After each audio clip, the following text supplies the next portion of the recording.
Hi and welcome to easy spoken English Kanchi. இன்னைக்கு வீடியோவில் நம்ம ஒரு இன்ட்ரெஸ்டிங் லெசன் தான் பார்க்க போகிறோம். We are going to frame long sentences using as much as. Okay, it's going to be really interesting. So watch the video till the end. Now let's get started. As much asக்கு ரெண்டு அர்த்தம் இருக்குது. So முதல் அர்த்தம் என்னென்னு பார்த்தீங்கன்னா equal இன் amount R degree. So ஒரே அளவில் இருக்கக்கூடிய ரெண்டு விஷயத்த சொல்கிறதுக்கு தான் நம்ம as much as யூஸ் பண்ணுவோம். ஃபர்ஸ்ட் இதுக்கான எக்ஸாம்பிள் பார்க்கலாம், அப்புறம் ரெண்டாவது அர்த்தம் என்ன அதுக்கான எக்ஸாம்பிளும் பார்க்கலாம். ஃபர்ஸ்ட் எக்ஸாம்பிள், எனக்கு எந்த அளவுக்கு சாக்லேட் பிடிக்குமோ அந்த அளவுக்கு அவளுக்கும் பிடிக்கும். ஸோ அவளுக்கு சாக்லேட் பிடிக்கும், ஷீ லைக்ஸ் சாக்லேட்ஸ். எந்த அளவுக்கு அவளுக்கு சாக்லேட் பிடிக்கும்னு சொல்கிறோம், எனக்கு எந்த அளவுக்கு பிடிக்குமோ அதே அளவுக்கு அவளுக்கும் பிடிக்கும், right? So she likes chocolates as much as I do. சரிங்களா? ஸோ ஐ டூ நீங்கள் ஏன் எழுதியிருக்கோம் அப்படின்னு பார்த்தீங்கன்னா ஆல்ரெடி நம்ம லைக்குன்ற வேர்பை யூஸ் பண்ணியிருக்கோம். ஷீன்றதுனால லைக்கோட எஸ் சேர்த்து லைக்ஸ்ன்னு சொல்லியிருக்கோம். திருப்பியும் ஐ லைக் அப்படின்ற வேர்பை சொல்லாமல் அந்த வேர்போடைய ஹெல்பிங் வேர்ப் ஆர் அந்த வேர்பில் இருக்க ஆக்சிலரி ஃபார்ம் என்னதுன்னா டூ. ஸோ லைக்குக்கு ஆக்சிலரி ஃபார்ம் வந்து டூ தான் இருக்கும் இல்லையா? ஸோ அதனால் டூ எழுதியிருக்கோம். இப்போ இதே சென்டென்ஸை மாற்றி அவளுக்கு எந்த அளவுக்கு சாக்லேட் பிடிக்குமோ அதே அளவுக்கு எனக்கு பிடிக்கும்னு சொல்கிறோம் அப்படின்னா I like chocolates as much as she டஸ்ன்னு சொல்லணும். பிகாஸ் ஷீ லைக்ஸ்ன்னு வரும். ஸோ லைக்ஸில் இருக்க helping verb or auxiliary verb என்னதுன்னா டஸ் இல்லையா? So as much as she டஸ்ன்னு சொல்லுவோம். ஸோ இந்த மாதிரி தான் இதோட யூசேஜ் இருக்கணும். நெக்ஸ்ட் சென்டென்ஸ் பாருங்கள். சீதா எந்த அளவுக்கு இந்த ப்ரொமோஷனுக்கு தகுதியானவளோ அதே அளவுக்கு ராமும் தகுதியானவன். ஓகேவா? Ram deserves this promotion. எந்த அளவுக்கு? சீதா எந்த அளவுக்கு தகுதியானவளோ அந்த அளவுக்கு ராமும் தகுதியானவன். So Ram deserves this promotion as much as Sita does. Sita deserves அப்படின்னு சொல்லாமல் ஆல்ரெடி யூஸ் பண்ணுறதுனால அந்த ரெப்பிட்டேஷன் இருக்க வேணான்றதுனால நம்ம இங்கே ஃபர்ஸ்ட் வேர்ப் மட்டும் யூஸ் பண்ணியிருக்கோம். As much as Sita does. Sita டிசர்வ்ஸ்ன்னு வரும். அந்த டிசர்வ்ஸில் இருக்க ஃபர்ஸ்ட் வேர்ப் ஹெல்பிங் வேர்ப் என்னென்னு பார்த்தீங்கன்னா does. So as much as Sita does. Next கொஞ்சம் பெரிய சென்டென்சஸ் ஃப்ரேம் பண்ணலாம். என் நண்பர்கள் பங்களித்த அளவுக்கு என்னால் செய்ய முடியுமான்னு தெரியல, ஆனால் என்னால் என்ன கொடுக்க முடியுமோ அதை கொடுக்குறேன் அப்படின்னு சொல்லியிருக்கோம். So I am not sure if I can contribute. என்னால் பங்களிக்க முடியுமான்னு தெரியல. எந்த அளவுக்கு? என் ஃப்ரெண்ட்ஸ் கான்ட்ரிபியூட் பண்ண அளவுக்கு, right? If I can contribute as much as my friends did. இங்கே டிட் யூஸ் பண்ணியிருக்கோம். My friends contributed. கரெக்டாக? As much as my friends கான்ட்ரிபியூட்டட்னு வரும். அதில் இருக்கிற ஹெல்பிங் வேர்ப் பார்த்தீங்கன்னா ஆக்சிலரி பார்த்தீங்கன்னா டிட். டிட் ப்ளஸ் கான்ட்ரிபியூட் தான் கான்ட்ரிபியூட்டட். ஸோ அதனால் டிட் யூஸ் பண்ணியிருக்கோம். I am not sure if, இந்த இடத்துல இஃபுக்கு பதிலாக வெதர் கூட யூஸ் பண்ணலாம். இது ஒரு noun class. I am not sure whether I can contribute or if I can contribute as much as my friends did. But ஆனால் என்னால் என்ன கொடுக்க முடியுமோ அதை நான் கொடுக்குறேன்னு சொல்லி. But I will give whatever I can. So என்னால் என்ன முடியுமோ, என்னால் என்ன கொடுக்க முடியுமோ அதை கொடுப்பேன். I will give whatever I can. I'm not sure if I can contribute as much as my friends did, but I will give whatever I can. Okay? Next sentence போகலாம். என்ன போலவே அவளும் அந்த விளையாட்டில் இன்ட்ரெஸ்டடாக இருந்தான்னு அவன் நினச்சா, ஆனால் அவளுக்கு சுத்தமாக இன்ட்ரெஸ்ட் இல்லைன்னு அப்புறம் தெரிஞ்சது, பின்னாடி லாஸ்ட்டில் தெரிஞ்சது அப்படின்னு சொல்கிறோம். ஸோ எனக்கு எந்த அளவுக்கு ஆர்வம் இருந்துச்சோ அதே அளவுக்கு ஆர்வம் அவளுக்கும் இருந்துச்சுன்னு அவன் நினச்சா, பட் அவளுக்கு ஆர்வமே இல்லைன்னு லாஸ்ட்டில் தெரிஞ்சதுன்னு சொல்கிறோம். ஓகே? ஸோ பாருங்கள். She thought she was interested. அவளுக்கு ஆர்வம் இருந்தது என்று அவள் நினைத்தாள். எந்த அளவுக்கு ஆர்வம் இருந்ததுன்னா நான் எந்த அளவுக்கு, எனக்கு எந்த அளவுக்கு ஆர்வம் இருந்ததோ அதே அளவுக்கு அவளுக்கும் ஆர்வம் இருந்தது என்று அவள் நினைத்தாள். ரைட்டா? So she thought she was interested in the game as much as I was. So I was இன்ட்ரெஸ்டட்னு திருப்பி தேவையில்லை, அந்த வேர்ப் மட்டும் சொன்னால் போதும். இதில் இருக்கிறது பி வேர்ப் தான், பி ஃபார்ம் தான் இல்லையா? I was interested, she was interested. So she was interested. இந்த இடத்துல பார்த்தீங்கன்னா வாஸ் வந்து பி வேர்ப், அதுதான் அங்கே மெயின் வேர்பே. இங்கே வேறு எந்த ஆக்ஷன் வேர்பும் இல்லை. இன்ட்ரெஸ்டட் அப்படின்றது இந்த சென்டென்ஸில் இருக்க அட்ஜெக்டிவ். ஓகே? ஸோ இன்ட்ரெஸ்டட்ன்றது V3 ஃபார்மில் இருக்கிற வேர்ப்லாம் கிடையாது. இந்த இடத்துல interested is an adjective. So இங்கே நம்ம என்ன எழுதியிருக்கோம்? As much as I was, ஆனால் அவளுக்கு சுத்தமாக ஆர்வமே இல்லைன்னு லாஸ்ட்டில் தெரிஞ்சது, பின்னாடி தெரிஞ்சது அப்படின்னு சொல்கிறோம்.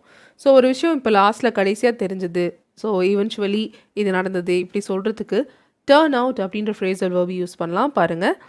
But it turned out that she wasn't interested at all. ஆர்வமே இல்லை, அவளுக்கு இன்ட்ரெஸ்டே இல்லைன்னு அப்புறம் தெரிஞ்சது. Okay? So she thought she was interested in the game as much as I was, but it turned out she wasn't interested at all. என்ன மாதிரி interest இருக்குன்னு நினச்சி தான் அவளும் வந்தா, பட் கடைசியாக அப்போ தான் தெரிஞ்சது அவளுக்கு இன்ட்ரெஸ்டே இல்லைன்னு. ஸோ அதனால் அந்த கேம்லேருந்து அவள் விலகிட்டா. அந்த மாதிரி ஏதோ ஒரு கான்டெக்ஸ்ட்னு வச்சுக்கோங்க. ஸோ அதுக்கான சென்டென்ஸ் தான் இது. ஆல்ரைட்? ஸோ நெக்ஸ்ட் சென்டென்ஸ் போகலாம். நான் குடிச்ச அளவுக்கு தான் அவளும் கூல் ட்ரிங்க்ஸ் குடிச்சா. ஆனா, அவளுக்கு சளி பிடிக்கல. எனக்கு பிடிச்சுக்கிச்சுன்னு சொல்றோம். ஸோ, நான் கூல் ட்ரிங்க் குடிச்ச அளவும், அவ கூல் ட்ரிங்க் குடிச்ச அளவும் சேம் தான். ஸோ, இதுக்கு தான் நம்ம ஆஸ் மச் ஆஸ் யூஸ் பண்ண போறோம். ஸோ, இங்க கூல் ட்ரிங்க் அப்படின்னு ஒரு நவுன் இருக்கிறதுனால, as much cool drink as much noun as அப்படின்னு போட போறோம். ஸோ, பொதுவா இந்த நவுன் யூஸ் பண்ணும்போது, அன்கவுண்டபிள் நவுனுக்கு தான் நம்ம ஆஸ் மச் அஸ் யூஸ் பண்ணுவோம். கவுண்டபிள் நவுன்ஸ்க்கு நம்ம ஆஸ் மெனி அஸ் யூஸ் பண்ணுவோம். So, as many as maybe probably நம்ம நெக்ஸ்ட் வீடியோஸில் பார்க்கலாம். ஸோ இதில் பாருங்கள், she had as much cool drink as I did. So இந்த இடத்துல ஏன் ஹேட் போட்டிருக்கோம், இங்கே ஏன் டெட் போட்டிருக்கோம்? ஸோ ஹேட் அப்படின்றத நான் ட்ராங்க் அப்படின்ற கான்டெக்ட்ஸில் யூஸ் பண்ணியிருக்கேன். ஸோ பொதுவாக நம்ம ட்ரிங்க்குக்கு ஹேவ்னு சொல்லுவோம். ட்ராங்க் அப்படின்ற பாஸ்டன்ஸ்க்கு ஹேவோட பாஸ்டன்ஸ் ஹேடு சொல்கிறோம் இல்லையா? ஸோ ஷீ ட்ராங்க் அப்படின்னு சொல்லலாம், இல்லை ட்ராங்க்குக்கு பதிலாக ஹேட் யூஸ் பண்ணலாம். She drank as much cool drink as I drank. So இங்கே ஐ ஹேட் இல்லை ஐ ட்ராங்க் எது யூஸ் பண்ணாலும் அதில் இருக்க ஆக்சிலரி வந்து பார்த்தீங்கன்னா டெட் தான். அதனால தான் ஐ டெட்னு சொல்லியிருக்கோம். Okay, but she didn't catch a cold and I did. ஆனால் அவளுக்கு சளி பிடிக்கல, எனக்கு பிடிச்சிக்கிச்சு. ஸோ திருப்பியும் பட் ஐ காட் அ கோல்டுன்னு சொல்ல தேவையில்ல. கேட்ச்ன்ற வேர்ப் யூஸ் பண்ணிட்டோம் இல்லையா? ஸோ நீங்கள் ஜஸ்ட் ஆக்சிலரி மட்டும் யூஸ் பண்ணிங்கன்னா போதும். And I did, but she didn't catch a cold and I did அப்படின்னு சொல்கிறோம். ஸோ புரிஞ்சிருக்கும்னு நினைக்கிறேன். இப்போ ஆஸ் மச்சஸோட இன்னொரு அர்த்தம் என்ன, அதோட யூசேஜ் எக்ஸாம்பிள்ஸ் எல்லாமே பார்ப்போம். ஸோ ஆஸ் மச்சஸை சென்டென்ஸோட பிகினிங்கில் யூஸ் பண்ணும்போது அது ஆல் தோ அப்படின்ற மீனிங் கொடுக்கும். ஓகே, ஆஸ் மச்சஸை ஆல் தோ அப்படின்ற அர்த்தத்தில் நம்ம யூஸ் பண்ணலாம். நிறைய இங்கிலீஷ் மூவிஸ், டிவி ஷோஸில் பார்த்தீங்கன்னா இந்த கான்டெக்ட்ஸில் ஆஸ் மச்சஸ் யூஸ் பண்ணியிருப்பாங்க. எக்ஸாம்பிள்ஸ் பார்க்கும்போது இன்னும் தெளிவாக புரியும். பாருங்கள், உன்னுடைய ஐடியா எனக்கு பிடிச்சிருக்கு, இருந்தாலும் நான் ஃபஸ்ட் ஒரிஜினல் பிளான் படியே நான் போய்க்கிறேன், நான் போக விரும்புகிறேன் அப்படின்னு சொல்லியிருக்கோம். ஸோ உன்னுடைய ஐடியா எனக்கு பிடிச்சிருந்தாலும், although I like your idea, இல்லைனா as much as I like your idea I'd like to go with the original plan.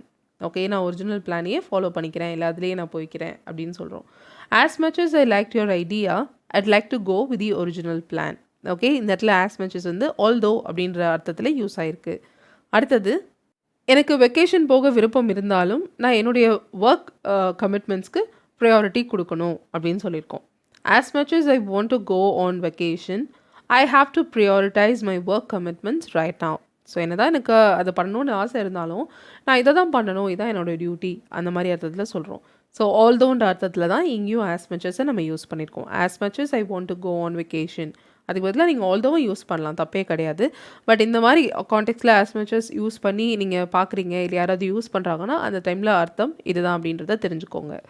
அடுத்தது, எனக்கு லேட்டாக தூங்குறது பிடிச்சிருந்தாலும் என்னுடைய ஹெல்த்துக்கு போதுமான அளவுக்கு தூக்கம் வேணும்னே எனக்கு தெரியும்.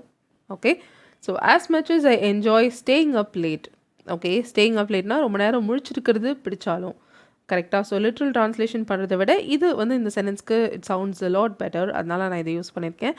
As much as I enjoy staying up late, எனக்கு தெரியும், அதாவது என்ன தெரியும்னா எனக்கு ஹெல்த்துக்கு போதுமான அளவுக்கு ஸ்லீப் வேணும்னு எனக்கு தெரியும்னு சொல்லியிருக்கோம். I know I need to get enough sleep for my health. Okay, as much as I enjoy staying up late I know I need to get enough sleep for my health. Alright, so இந்த ரெண்டு அர்த்தத்தில் நம்ம சில examples பார்த்தோம். இப்போ நீங்கள் இந்த ரெண்டு அர்த்தத்தில் சென்டென்சஸ் ப்ராக்டிஸ் பண்ணதுக்காக I have some questions for you. First let's read them out. எனக்கு ஃபேமிலியோட டைம் ஸ்பெண்ட் பண்ணுறது பிடிச்சிருந்தாலும் நான் நாளைக்கு வேலைக்கு போயே தான் ஆகணும். ஓகே, ஆல்தோன்ற அர்த்தத்தில் இங்கே ஆஸ் மச் as யூஸ் பண்ண போகிறீங்க. நெக்ஸ்ட்டு, நான் துணிக்கு செலவு செஞ்ச அளவுக்கு தான் அவளும் செலவு பண்ணான்னு அவன் என்கிட்ட சொன்னான். ஓகே, நான் நிறைய ஸ்பெண்ட் பண்ணேன், அதே அளவுக்கு அவளும் செலவு பண்ணான்னு அவன் என்கிட்ட சொன்னான் அப்படின்னு சொல்லியிருக்கோம். அடுத்தது, எனக்கு படம் பார்க்குறது எவ்வளோ பிடிக்குமோ அவ்வளோ உனக்கும் பிடிக்கும்னு எனக்கு தெரியும் அப்படின்னு சொல்லியிருக்கோம். ஆல்ரைட், ஸோ இந்த 3 questions ட்ரை பண்ணி உங்களோட ஆன்சர்ஸ் எனக்கு காமெண்ட் பண்ணுங்கள்.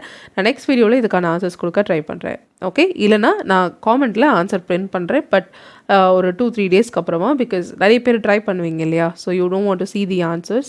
ஸோ அதனால் ஒரு 2-3 டேஸ்க்கு அப்புறமா கரெக்ட் ஆன்சரை நான் பின் பண்ணுறேன். Okay, so thank you so much for வாட்சிங் this video till the very end. I'll see you all in the next video. Till then, take care and bye.